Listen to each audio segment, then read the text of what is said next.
कि जिंदगी में बहुत कुछ इस बात पर डिपेंड करता है कि सामने वाला तुम्हें किस नजर से देखता है। और सच बोलूं तो आज की दुनिया में लोग तुम्हारी मेहनत नहीं देखते, तुम्हारी नीयत नहीं देखते, तुम्हारा दिल नहीं देखते। लोग बस ये देखते हैं कि तुम उनके लिए कितने काम के हो। और जिस दिन उन्हें लगे कि अब तुम उनके काम के नहीं रहे, उसी दिन से तुम्हें इग्नोर किया जाने लगता है। कितना खराब लगता है ना जब कोई हमें भाव नहीं देता। हम सामने होते हैं लेकिन हमारी मौजूदगी किसी को महसूस ही नहीं होती। हम बात करते हैं लेकिन लोग सुनते नहीं। हम कॉल करते हैं लेकिन कॉल कट हो जाती है। हम मैसेज करते हैं लेकिन सामने वाला ऑनलाइन होकर भी रिप्लाई नहीं देता। धीरे धीरे इंसान खुद से सवाल करने लगता है, क्या मेरी कोई वैल्यू नहीं? क्या मैं सिर्फ टाइम पास हूं? क्या लोग मुझे तभी याद करते हैं जब उन्हें मुझसे कुछ चाहिए होता है? और यहीं से इंसान अंदर ही अंदर टूटना शुरू कर देता है। इग्नोर करने का कारण कुछ भी हो सकता है। किसी को उसके दोस्त इग्नोर करते हैं क्योंकि अब वो उनके लेवल का नहीं रहा। किसी को अपने ही घर वाले इग्नोर करते हैं क्योंकि वो अभी कुछ बन नहीं पाया। किसी को उसका प्यार इग्नोर करता है क्योंकि अब कोई और बेहतर ऑप्शन मिल गया। और किसी को पूरी दुनिया इग्नोर करती है क्योंकि वो चुपचाप अपनी लड़ाई लड़ रहा होता है। सबसे ज्यादा दर्द तब होता है जब सामने वाला सब कुछ समझते हुए भी जानबूझकर तुम्हें इग्नोर करता है। स्टेटस देखेगा, स्टोरी देखेगा, हंसेगा भी, लेकिन तुम्हें जवाब नहीं देगा। लेकिन आज मैं तुम्हें एक बात बहुत साफ कहना चाहता हूं, तुम उतने लाचार नहीं हो जितना तुम्हें महसूस कराया गया है। तुम उतने कमजोर नहीं हो जितना लोग तुम्हें समझते हैं।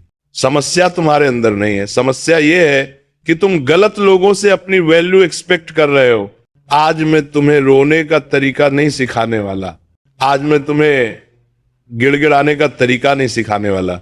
आज मैं तुम्हें लंबे मैसेज भेजने का तरीका नहीं सिखाने वाला। आज मैं तुम्हें खामोशी से लोगों को उनकी जगह दिखाने का तरीका बताने वाला हूं। बस 3 चीजें हैं, रिटर्न, बिहेवियर, पेशेंस और बेस्ट रिप्लाई। अगर तुमने इन तीनों को सही समय पर और सही तरीके से अपना लिया तो जो लोग आज तुम्हें इग्नोर कर रहे हैं वही लोग कल तुम्हारी एक झलक के लिए तरसेंगे।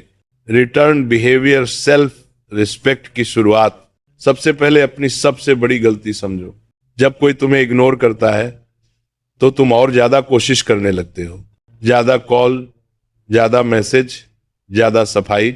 और जितना ज्यादा तुम झुकते हो उतना ही सामने वाला तुम्हें हल्के में लेने लगता है।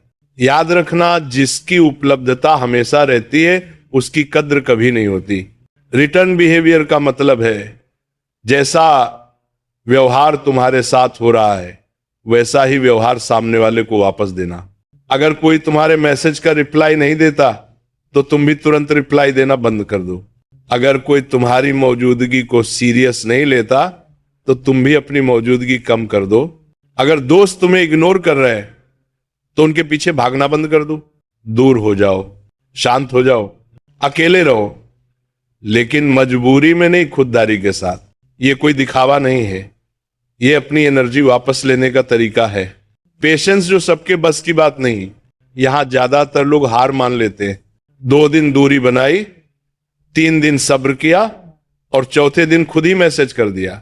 सब्र का मतलब ये नहीं कि तुम्हें दर्द नहीं होगा, दर्द होगा, बहुत होगा, लेकिन सब्र का मतलब है दर्द के बावजूद अपनी इज्जत बचाए रखना। इस वक्त तुम्हें अपने ऊपर काम करना है, अपने स्किल्स पर, अपने करियर पर, अपने शरीर पर, अपने दिमाग पर।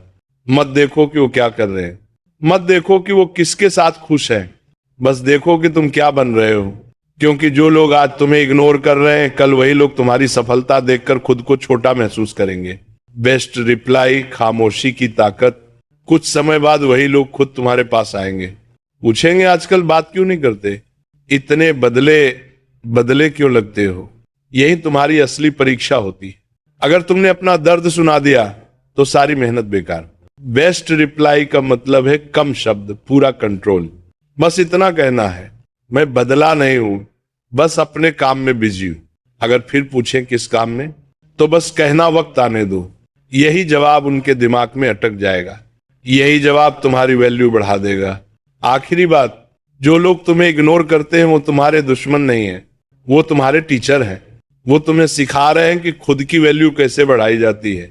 अगर तुम इन 3 चीजों को ईमानदारी से अपना लोगे तो जिंदगी तुम्हें वो सम्मान जरूर देगी जिसके तुम हकदार हो।